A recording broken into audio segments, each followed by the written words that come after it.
there's a tendency to repeat pattern behavior, to revert back to what worked before, even if it doesn't necessarily apply directly to the scenario that you're working with. There's a Because sort of I mean, safe. even as you were talking, I was thinking of like traditional risk is more linear, right? It's like A to B, risk, issues, etc. But what we all talk about all the time is a more holistic view of how everything works, because there's people, there's all of the systems, and that's what we have to get done. All those nonsense about risk management, compliance, processes, some random things and structures. We have to deal with this. We have to fix it. We need to focus on the big issues. Risk, risk, we could do it with risk. Who knew that risk was going to be so, energizing? I did, but yeah.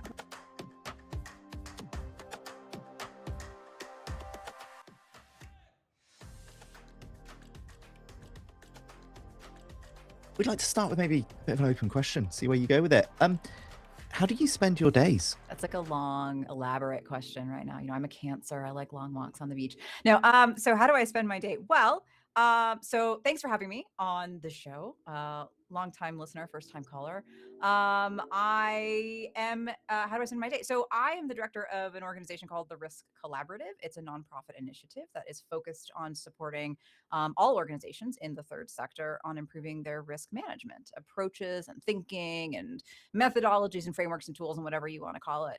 So I typically spend most of my day right here at my desk, chatting with people in lots of different places about their organizations and trying to help them think a little bit differently about risk. I just had a conversation with somebody last week who was like, we really like what you do, but we think that your approach to risk is a bit too strategic. And I wasn't sure what to do about that. So I posted on LinkedIn, and the LinkedIn community has helped me figure that out. But yeah, I do a lot of writing, and I do a lot of workshop facilitation, and I just do a lot of kind of working with teams that are a bit on the fringe of their organization. So like innovation teams or even new business development teams, to kind of try and position their organizations in a way that they think about risk differently. From there, then we're able to kind of jump off into how does this impact things like risk sharing concepts or localization or rebalancing the power, all of those conversations. And you can do a lot of that through the lens of risk. So I also have two small kids. And as Thomas and I were talking about earlier, I'm doing a doctorate. So, got a lot going on. So you don't believe in sleep is what you're saying? Yeah, no, come on. Especially if you have small kids, this game. Like there's no sleep. And you certainly can't get sick. So, I mean, what's that all about?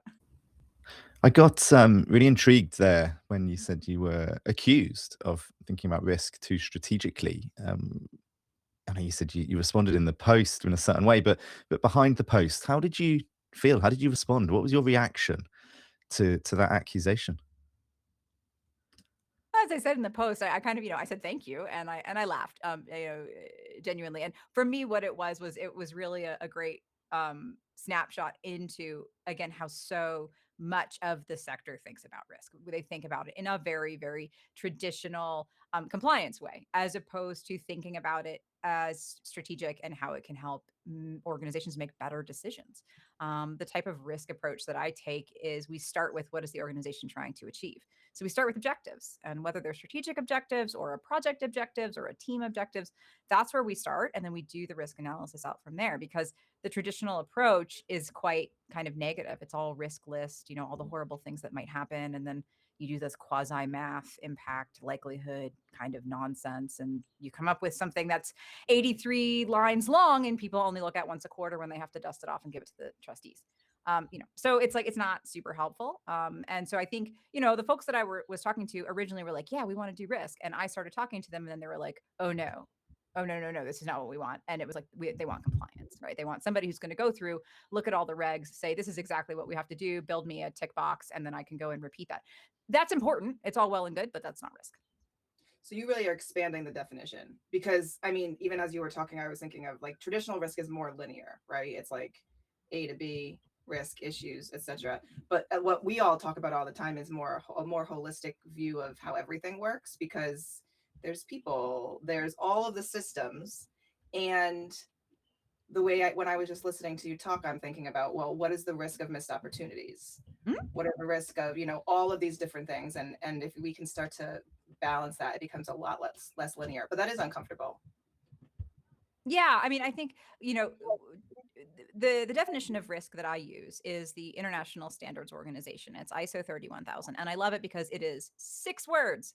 It's the effective uncertainty on objectives. That's all it is. So, when people are trying to fit uncertainty, which like you were saying, Kim, is very, it's complex. I posted something on LinkedIn the other day about a double pendulum. If you've ever seen a double pendulum swing, it's fascinating. You can like stare at it for hours. It follows all of the laws of physics. It's not broken. It is something that you can mathematically work out. The problem is that because it has so many variables, even just in a double pendulum, it's impossible to predict. So you can explain it once it's done its thing mathematically, but you can't predict the way it's going.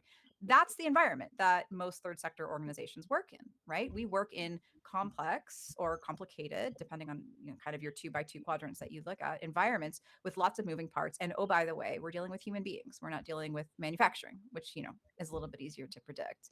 And when you throw humans into that, kind of stew and soup, it's something that really I think is fascinating, but for people who really like prediction and like stability, it can be difficult for them. Like you said, Kim, it can be uncomfortable.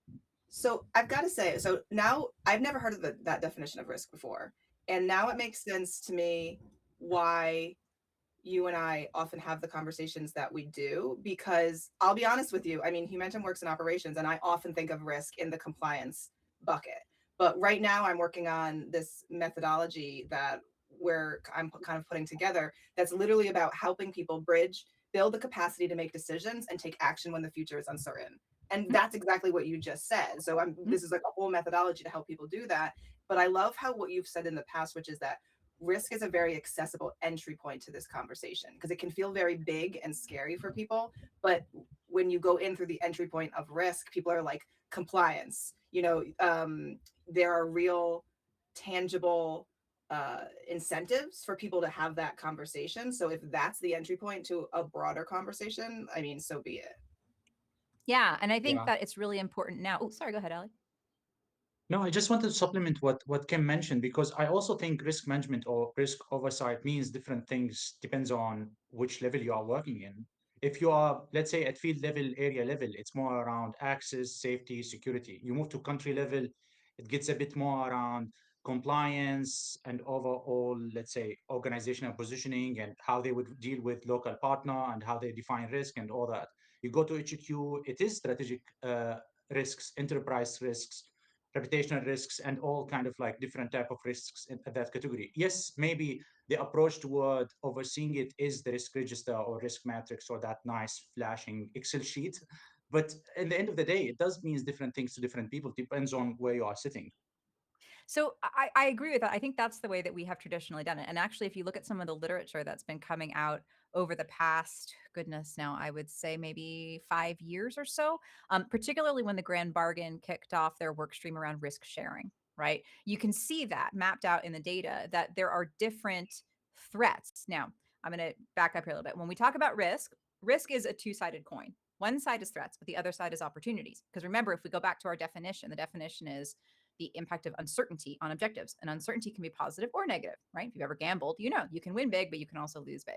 So when we look at threats and opportunities, depending on where you sit, you'll be looking at different threats and opportunities, right? Your funders are really focused much more on reputational risk. Your intermediary partners are really much more focused on kind of operational, legal, financial risk. And like you said, Ali, your frontline delivery is usually most concerned about safety and security. They're concerned about participant or beneficiary selection, things like that, right? And so the thing is that people are looking at the same, what we should be doing is we should all though have the same objective. So we should be looking at the same thing, but from slightly different facets. And by approaching risk this way, we're actually getting a holistic view on it. So there's an activity that I do with organizations that I do workshops with around objective-centered risk management. And we end up building, it's really a systems map. But they don't know they're doing systems, because if I start saying, look, you're doing systems thinking, it'll kind of freak everybody out. So we just have fun with like colors, and we turn something into, kind of a big thing on a Miro board or in person. But they start with the objective, right? And then we ask them, what's going to prevent you from achieving your objective, and what's going to assist you? What's going to accelerate the achievement of your objective? Traditional risk thinking is only negative. We lose 50% of the picture when we only go negative. The other thing I like to say is, if you work in this sector, you can't be a pessimist, right? Only a pessimist. You've got to be somewhat of an optimist, right? You're either an optimistic optimist, You're an optimistic pessimist. You're a pessimistic optimist, but you cannot be a pessimistic pessimist and work in this space. So if we're only asking staff to look at the negatives, we're losing, half of their creativity and their problem solving and their decision making, like you were saying, Kim. Ali and I were just messaging, was it a week ago, Ali? And I was kind of complaining to him, and I was like, it's so hard to be a pragmatic optimist these days. Yeah. But I mean, but you're in the space because you want to make, either your community or your neighborhood or your country or the broader world a better place. And we love that. That's why we're here. That's what gets us out of bed every day. I'm a lawyer by training.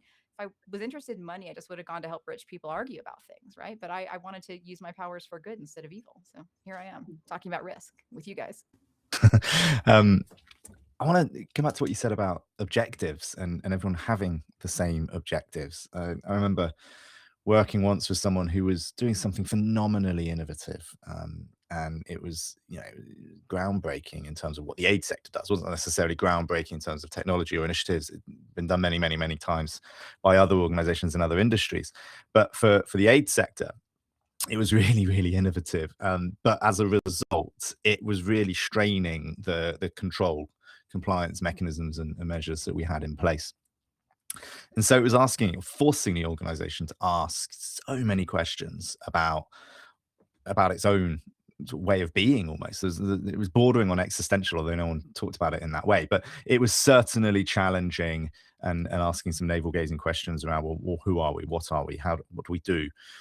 Why do we have things set up in a certain way? And what became fascinating was that a small group of people from the headquarters took it upon themselves, self-appointed, came together as a group to kind of oversee the risk management of this initiative.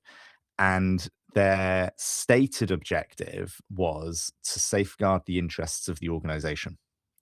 And subsequently, that came into direct conflict with the kind of objectives of this innovative approach. And so obviously that was trying to serve people and give. It was in a refugee setting, and so they were trying to help refugees get a foot up on the ladder. And this group came together and was very much sort of putting barriers up. It felt like the perception was that they were creating barriers for this project to proceed. And so my thought, when you made these then sort of objectives, you stated it or said it in a way that kind of assumed that everyone has the same objectives when they're working. And that's not always the case, especially when we talk about risk, when we come up against risk. And I've personally had an experience working in the Tigray conflict response, where we had sort of competing risks to manage here on, whether you speak out or whether you safeguard operational access. And that's going to have been a common dilemma and pragmatic approach that organizations will have faced daily in many scenarios, and increasingly so as conflicts go in a more politicized way. So there's one example of where competing objectives start to speak, in my example a minute ago on the project. I just wonder what your thoughts were on how risk can be conducted when you're talking about competing objectives. So that goes from sort of your external and internal kind of analysis to purely an internal analysis. And this has actually happened to me several times when I've facilitated workshops. Because when I do workshops, I use real objectives from the organization. I'm not going to use a hypothetical, something that people may not have any connection to. I use a real objective. But what happens every once in a while, even when I say, does everybody know what this objective means? And the people that I'm talking to go, yeah, totally. I'll put it up on the screen, and half the room's like, yep, totally got it. And the other half's like, I've never seen this before. What is this talking about? I don't understand the vocabulary. Like, where are we with this? And it ends up being a lot more of like a therapy session than it kind of is a risk analysis session. That highlights internal risks that you have, whether it's with internal communications, internal governance, like whatever it is, it highlights things. What I've found with the type of risk approaches that I take is these sit much more comfortably in the strategy space than in the operation space. Because what you actually are trying to do is test these objective hypothesis, right? Because when you set an objective, it really is a hypothesis. If it's something that you've already done, it wouldn't be an objective, right? So it's something that you are aspiring to do. So if you actually do the risk analysis while you're developing the objective, so while people are understanding what it means, how you're going to deliver it, what the impact is going to be, if you build the risk analysis in with that, you're bringing everybody along with you. And so I advocate for doing your risk analysis upstream when you're developing the objective. for a lot of reasons. One, again, kind of you're able to bring people along with you. They understand things and they're going to be able to position themselves, their skills, their units, their resources in a way to help achieve that objective. But another reason is because the methodology that I use is very practical. There is an element of budgeting in it. Once you identify your preparation elements that you are going to take in order to address the opportunities and the threats, we price those. And those need to then be put into either your organization's operational budget or your proposal that you're submitting to a funder. Now, the advantage to doing it this way is that you have data to then defend your budget, because we all know budgets get submitted to funders and they get the red pen out and they start going through things left and right. And they may not really understand what they're cutting, but when they start to do that, you can then go back to them and say, but we did this risk analysis. And if you frame it as a risk analysis, it gives it more weight, right? We did this risk analysis. Now, if you're cutting these elements, we're not going to be able to provide the assurance that you'd like us to, or be able to achieve the objective as we've described. So we have two options. One, right, you can give us the additional resources and we can go after the objective. Or two, we'll need to shift the objective. What would you like to do? And a lot of times the funders find the resources, or they better understand why you asked for it. And other times they say, actually, this is all we have, so let's go and adjust the objective. But either way, the organization is then in a much better negotiating position. The power hasn't been shifted, it's been balanced. And that's what we actually want to do. Shift the power, I think, is a great slogan. I don't think it happens in reality. Balancing the power, we can do that. And this is one way to do it. I love the way you've brought in the notion, or the possibility, the opportunity for becoming creative and curious when you're talking about the objectives, and framing it through risk and giving it that weighting seems to be a way of playing the game, and that's a whole debate on whether the game should be played versus just we have an environment and we live and work and operate in a space where you don't need to play the game, you just live. And it comes down to me there, the opportunity, the reality behind failure, and accepting failure and being willing to fail, and failing forwards as a management spiel term for something, but I think it highlights the point particularly well. And I just wonder, when we're talking about the different approaches to risk management and the purpose behind managing risk, we get to sort of executive senior leadership level decision making.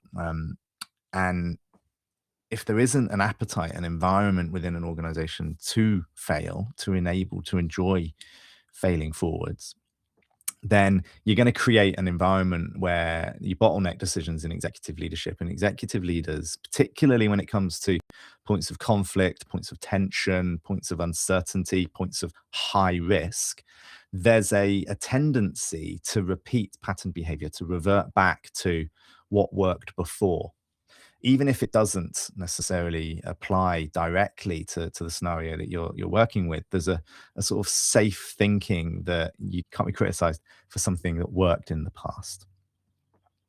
And so where does where does your view on risk vis-a-vis sort of intent and appetite for failure sit? I mean, it's a huge element, like we have it in everyday life, right? We don't want to fail, even if it's something small, right? It takes a real effort to have a mind shift to safe to fail, kind of that safe to fail thinking. A lot of this can go back to your organizational culture, right? And so I do a lot of organizational culture work around risk. Number one, again, because it's already been shown that when you have an organization where you have a speak up, speak out culture, you're very nuts and bolts risk. So like your fraud reduction and your safeguarding reduction, stuff like that goes up because people are willing to speak up and say, hey, something's not right here. And they feel safe doing it, right? So on a practical level, that improves. On a practical level, when you have a speak up, speak out culture, you also have better creativity, more innovation. People are willing to suggest ideas that maybe hadn't been done before. And a lot of times those ideas are probably better than what we've been doing for 30 years, right? But again, they feel that they have a safe space to do that and they won't be punished or retaliated against or kind of harmed in any way. When it comes to senior level, so I'm a trustee on an organization for a charity, and I've also worked very closely with trustees. I've reported to trustees as head of risk. I also work with trustees in some of the training programs I run, and that is really a very interesting multi-dimensional dynamic too, because you typically have 6, 7, 8, 9 trustees. They all have their own personalities. Then you have your executive team, which is 2, 3, 4, 5, 6 people, depending on how big your organization is, and they all have their own personalities. The consistent thing that I've found, though, is that information that may be unwelcome or perceived as unwelcome tends to get, the word that was told me was sanctified as it moves up through the organization, right? So the pointy edges end up getting sanded down. So you may have a middle manager who's like, red flag, this isn't going to work out. By the time it gets to the board, it's like everything is, puppy dogs and ice cream and unicorns and aren't we great? Because usually it's that senior level of management that wants to show the board that everything is going well. I worked with an organization who was trying to do some systems change work, right? I'll leave it at that. They had been trying to do it for 7 years, spent a ton of money on it. It wasn't going anywhere, right? When the leadership was asked, why are we continuing to do this? Why aren't we trying something different? The response was, well, we promised the board that we would do it. And I see this so often, particularly when I do strategy work with organizations. When you have that typical 5-year or 6-year strategy that people put down on paper, all of a sudden they're handcuffed to it. Their free will, their ability to make decisions goes out the window because they've got something on a piece of paper. And 2 years into their strategy, they'll go, well, crap, man, this isn't working. But we have to keep doing it for the next 3 years because we committed to a 5-year strategy.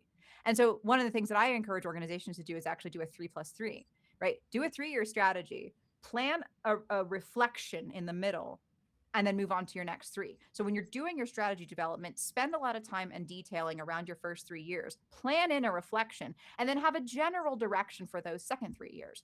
Once you get through those first 3 years, you're going to have a pretty good sense of where you are. You're going to have that reflection. Then you can have the ability, you give yourself, even though you don't really need it, but mentally people give themselves that ability to pivot for that second 3 years. And then you build your 3 years on from that. And it almost builds in this flexibility that we naturally have, but we feel like when we put something on paper, we can't make these decisions anymore.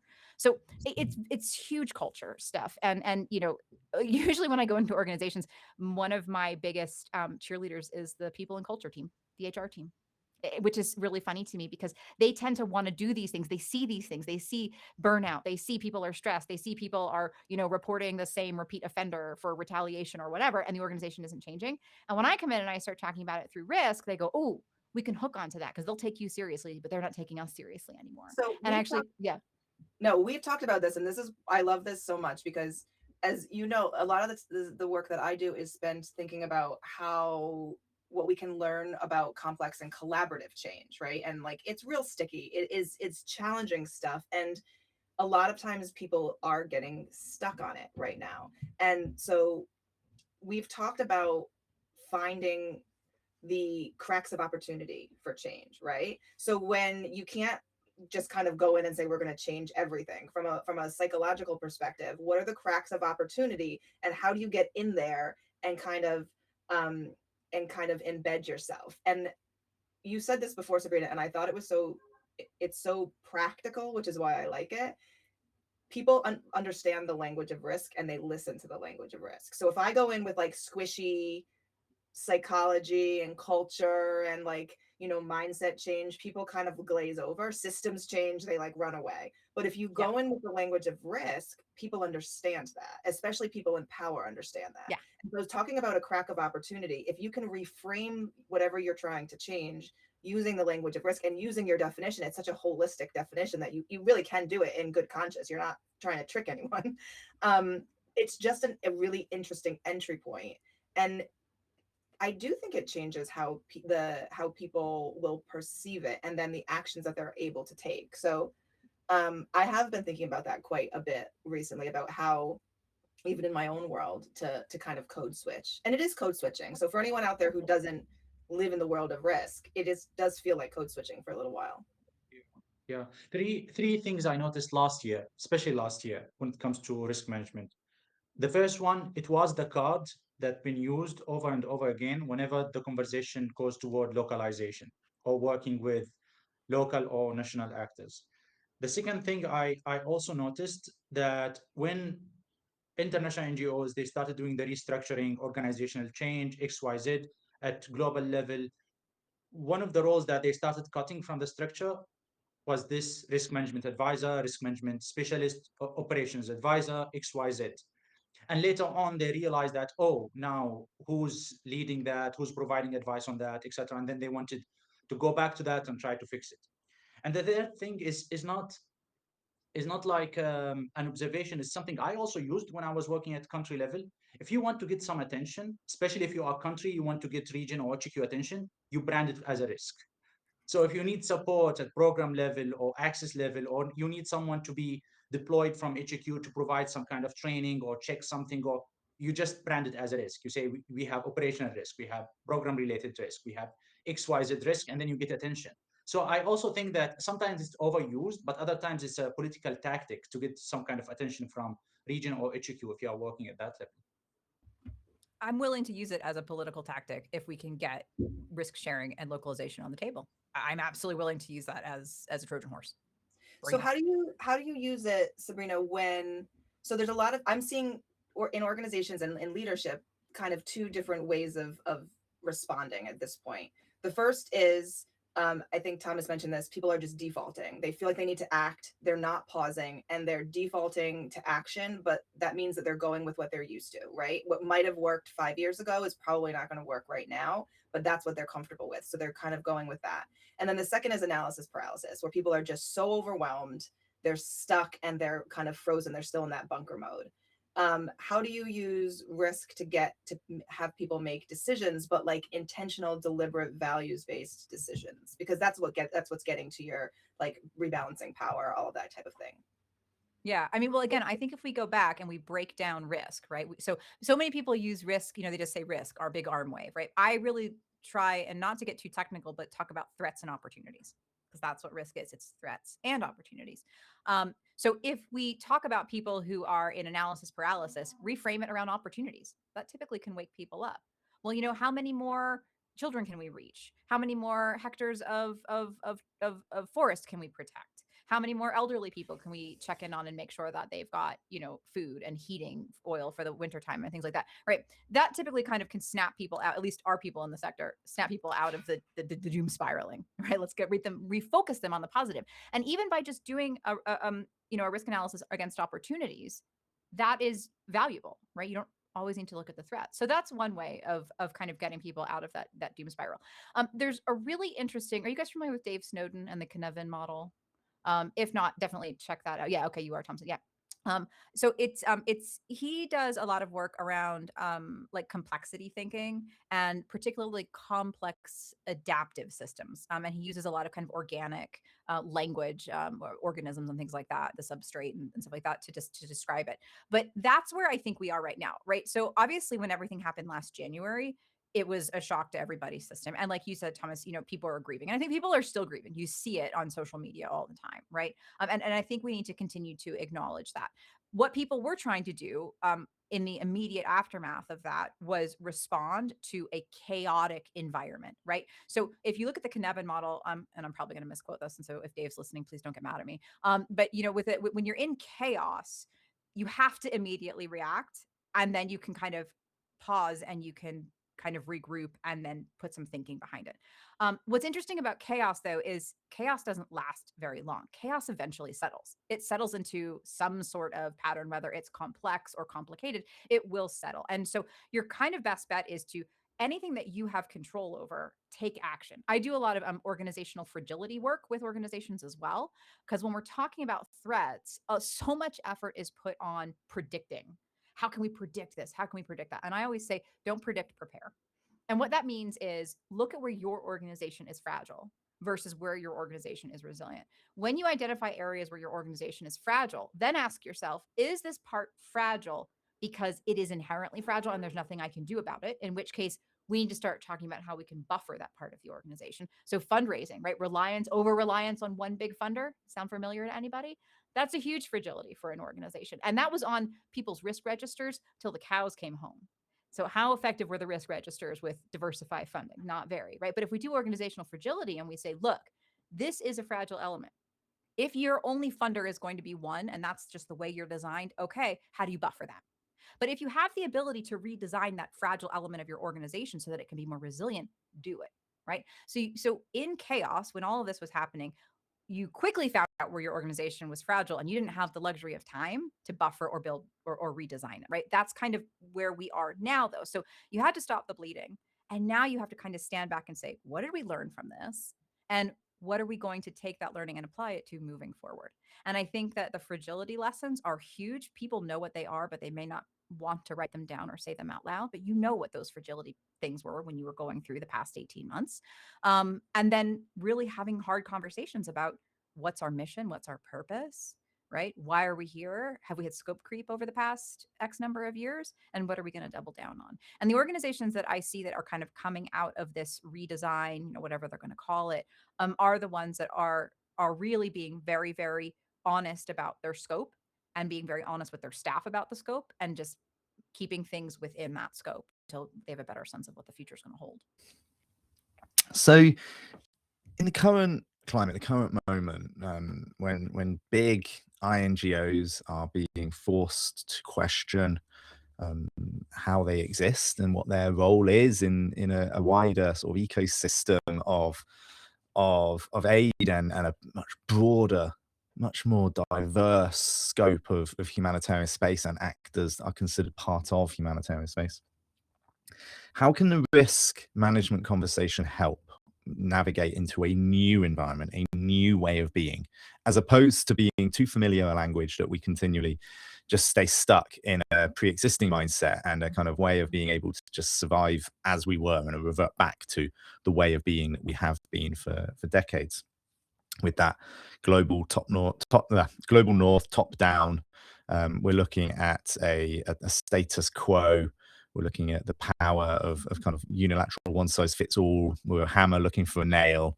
Multilateral aid as an architecture being the dominant provider of the value of humanity. How can we shift that? And I'll go back to the example I gave earlier of this project that was being conducted. And the sort of subtext, the plot, or at least, I may have been sort of at the end of a Chinese whispers chain on this, but the subtext to that discussion in terms of safeguard the interests of the organization was very much around that project, that initiative, those ideas. They're going to change who we are. They're going to shift our way of being.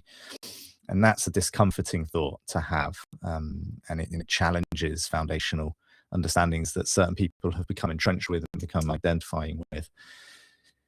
And you can argue that moving forward, we're not in the same space as organizations and as an industry. And so I just come back to the way you framed using risk as a Trojan horse. That kind of makes me feel both slightly uncomfortable, but also slightly inquisitive at the same time. Uncomfortable in the sense that, is it not just perpetuating a norm, perpetuating a status quo, perpetuating a way of managing an institutionalized response in a managerialist manner? And I'm inquisitive because the way you framed it seems like the philosophy you're approaching with is very much about enabling shifts and change. I'm not sure if there's much of a question in there, but there's certainly some thoughts. What do you think? I love this question. Kim, did you want to add something before? Well, I know, because both of us were like, our body language was like, I'm like, oh. One more thing, Sabrina, you might be thinking the same thing, or you might be thinking something different, is why do we have to reframe what we mean by impact and sustainability? Do we not? Like, sustainability, in the example that you just gave, Thomas, sustainability for that subgroup of people was the sustainability of the organization. But if you reframe it to the sustainability of the mission and the impact, then it doesn't matter who does it. And it's easier said than done, because you're ceding power, you're ceding livelihoods, you're ceding, and when you sit in as a trustee, as a board, as an executive, you are thinking about people's salaries, their children, their health care, all of these things, and that is real. But in the big picture, if you are looking at the sustainability of the work and the impact, that changes the calculus. So I think, Thomas, you and I were on the same end of the Chinese whispers, because I have heard a similar story. I'm sure this happens in lots of organizations, but I will tell you that this was absolutely, the story was, again, an initiative was going on. It wasn't working. It had been funded, consistently for 5-7 years, when the organization was asked, how much have you actually spent on this initiative over this length of time? They couldn't actually come up with a number, which is its own problem. But when the CEO was asked, why do you continue doing this if the data that we have is showing that it's not really progressing? The response was, well, donors get what donors want. And with that response, kind of tells you everything you need to know about the mentality of some, not all, right? Some organizational leadership. It's very kind of, self-protective. It's kind of, well, our organization has to exist to do this.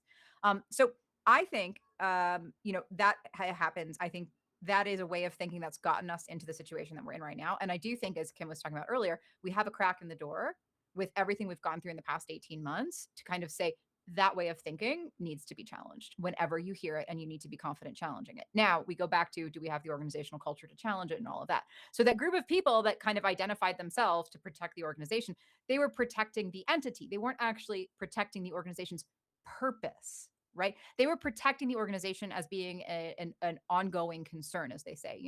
We're going to be an ongoing charity because we have, enough money coming in, we've got a balanced sheet, and we also have reserves, right? These things that trustees, I sit on the audit risk and fund, a finance committee, and that's like, well, do we have a balanced sheet? Well, are we achieving our objectives, right? Do we have a balanced sheet so that we can achieve our objectives? It all comes back to that. They get crazy when I ask those questions. But let me go back to the Trojan horse thing, right? Because I see where you're coming from.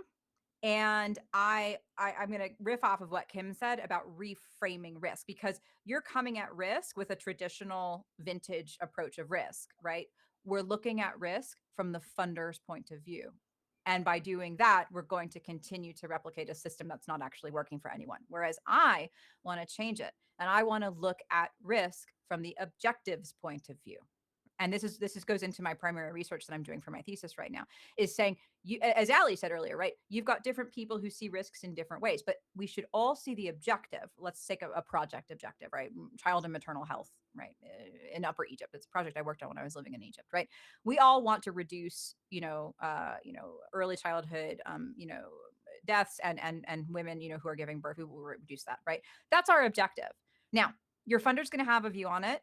Your intermediary is going to have a view on it, and your local partner is going to have a view on risk, right? They're all going to have different, but everyone agrees on what the objective is. So what I say about being a Trojan horse is we need to bring risk to the table so that the funder at the funder end of the risk spectrum and the implementing partner end of the risk spectrum understand where the other one is coming from. We start to use common language, and instead of doing risk transfer, which is the traditional vintage way of doing risk, we do risk sharing. So instead of thinking about delivery as a chain, right? And the weakest link is the one that will break, we want to think of it as a woven rope. So the concerns that the funder has are woven to the end for the delivery, and the concerns that frontline delivery have are woven to the funder. And you have the organizations that are in the proper power and resource position to be able to address and absorb the risks that they can. Because right now you have the highest power, highest resource player transferring it down to the lowest power, lowest resource player. This is the problem, right? And when we talk about localization, and bless everybody with localization, we've been talking about it for like 10 years now. And we've achieved a lot when it comes to, for example, collaborative project design, right? We can get 15 midwives around a table and talk about how we can reduce child mortality and mother mortality. But what we haven't done is we haven't gone into the back room where finance and due diligence and procurement and all those things that our frontline technical experts think happen in a dark room in a black box somewhere and no one wants to dive into. That's the part of risk sharing that I'm interested in, because if we can get that shifted, if we can shift the perspective on the funder side around that, then we are really going to start moving somewhere. Yeah. So one thing I have noticed working on not only risk management, but also organizational change strategy, processes, policies, risk management, that sometimes, although we try to go back to first principles and build from there, the challenge is what it doesn't have. It's not about how it all leads to the final thing, but what it didn't include. I'm organizing my thoughts while I'm talking. So there is this old joke where a man enters a coffee shop and he asks the waitress, he say, hi, I want to have coffee without cream. The waitress say, sorry, we don't have coffee without cream, we have coffee without milk. So from materials perspective, coffee without cream and coffee without milk, it's exactly the same. It's black coffee. But the moment we start looking at what's missing, we start seeing ideology, class, because cream and milk, they are not the same. They present different ideologies, they present different class, they present different way to approach that coffee shop or etc. So what I'm trying to say, just from risk management perspective, that risk management without an Excel sheet is not the same like risk management with the Excel sheet. And risk management without, let's say, that over compliance and XYZ is not exactly the same like risk management with it. Because in the end of the day, there are certain things, unfortunately, in the sector, international or national organization, donor or foundation or whatever, they are actually either a process fetish or something related to ideology, or that's how they are used to do things. Because yes, you can do risk management and think about it and experiment with it in so many different ways, but large part of the community and the people working in it, they still define that risk register or XYZ because it is part of this culture, as you said, or it's part of that ideology and approach toward risk management, or it's part of the way we are seeing operations and programs. So what I'm trying to say here is that sometimes it's actually about what it doesn't have, not about what it has and what will deliver in the end. Those are just some thoughts and observations I noticed, not only talking about risk management, but also strategy and processes and so many other things. That the first thing that people start paying attention to, what it doesn't have. And when the moment you start looking at those things that it doesn't have, you start realizing that's a culture issue. It's not really purely a process issue. And that's a ideology toward working at different levels. It's not exactly about the tool or the technique or the end line. It's a good philosophy now. Yeah, I'd like to add on to your philosophy and Ali, because I know how Sabrina feels very strongly about the risk register. Anyone who follows you on LinkedIn knows your feelings on the risk register. And I don't have, to be honest with you, I'm a little risk register agnostic. I understand. I don't really have a ton of opinions on it. What I want to hear from you, because I've been thinking about this for quite a while, is we talk a lot about transfer from risk transfer to risk sharing. And in principle, I don't know how you can disagree with that. That makes complete sense. But you talk about the difference between in the back room, with the procurement and the risk and the compliance and all these people and the finance people. What does that actually look like? I love your analogy of the chains versus the rope, and that makes sense. But in the world we live in today, if I had a funded project today, at some point there is a report and there are repercussions if something happens, and the buck stops with someone. And so how do you actually live risk sharing in real life when there are like legal and fiscal consequences? So look at Mackenzie Scott. Sure, but we don't all have Mackenzie Scott money. No, you're right. No, you're right. But if we're asking about the structure and the methodology, that's the structure and the methodology, right? Now, granted, we don't all have, and she's an outlier, right? A funder who is willing to kind of trust, God forbid, the organization that she's funding and say, oh, you don't have to create any super special unicorn sparkly report for me every 2.5 weeks on my format. I'm willing to accept your annual report because I've done my due diligence on you. Because she does, what does she call it? She calls it like quiet review or something like that, or quiet checks or something like that, where organizations that she's looking at funding don't even know that they're being looked at. Right. And so she must have found some way to do due diligence without asking an organization to fill out a 720 question questionnaire, real questionnaire that I've worked with, by the way, in the past. So, how does she do it? It's not magic. It's not, elves and pixies, but she does the work because she says, I don't want to have the organizations that I'm partnering with fill out 1,000 of my forms. I want them to focus on what they're doing. I believe in what they're doing. They have a track record, and I'm going to, again, God forbid, trust them, right? That word. So how do we get risk sharing in? Well, the first thing we need to do with risk sharing is, again, we need to go upstream. I talk a lot about going upstream. We have to go upstream. We have to get the funders engaged. I've been part of the Grand Bargain risk sharing work stream for, 1.5 years, 2 years now. And I attend the calls, I listen to everybody, everyone's giving each other high fives, look at these pilots that we've done, but we never have funders in the call. And, funders have the power. Funders have the money. So if they're not present, they're not interested. I don't care how many people say, but I've had these quiet backroom conversations with them. Okay, great. These backroom conversations, are they turning into anything practical? I haven't seen it. And certainly I'm not seeing it now. Right. So we have to go upstream. And what we have to do is we have to get the funders who are open to this to engage their colleagues. The funders have to convene themselves. And they have to say, if we're genuinely interested in having an impact and doing it in a way that is not going to exacerbate the starvation cycle that all of these organizations that we say that we love are going through right now, how are we going to do it? So there's a methodology that I work with. It's called the 3P framework, right? It stands for project, partner, and patron. And what we do with the 3P framework is we have very short, like 12 question surveys. So we go to the, we ask both the patron, who's the funder, and the partner, what is your risk perception of this project that you're being asked to do? And you end up with two different perceptions, right? Again, because people are looking at the same thing from a different point of view. We then ask the partner, not what is, are you a high, medium, or low risk partner? We ask them what their risk capacity is framed within their operating environment. So, for example, if you are a women's organization that's been around since 1993 in Sudan, but the fact that you can't provide insurance for your staff and volunteers makes you high risk, according to a Western or a Northern donor, and this is a real story. Talking to that organization in Sudan, they were like, Sabrina, there's not even an insurance market here. Even if we wanted to buy insurance, it doesn't. So how on earth are we considered high risk within our operating environment? We've, never had a safeguarding problem. We are very attentive, with our staff and volunteers. Here's all the things we've done. We have a good reputation with the communities that we're working with. Just because we don't fit some Western view of a checklist doesn't make us high risk. So what we do is we reframe the partner around their operating context and their risk capacity, their capacity to manage risk. So an unpredicted shock that might come or something that might happen during the project. My favorite part of the 3P framework, though, comes with the patron. What we do with the patron is we ask them to fill out, again, 12, 15 question questionnaire about their flexibility of funding. And then we plot them on a continuum. One end is command and control. The other end is trust. So our full Mackenzie Scotts.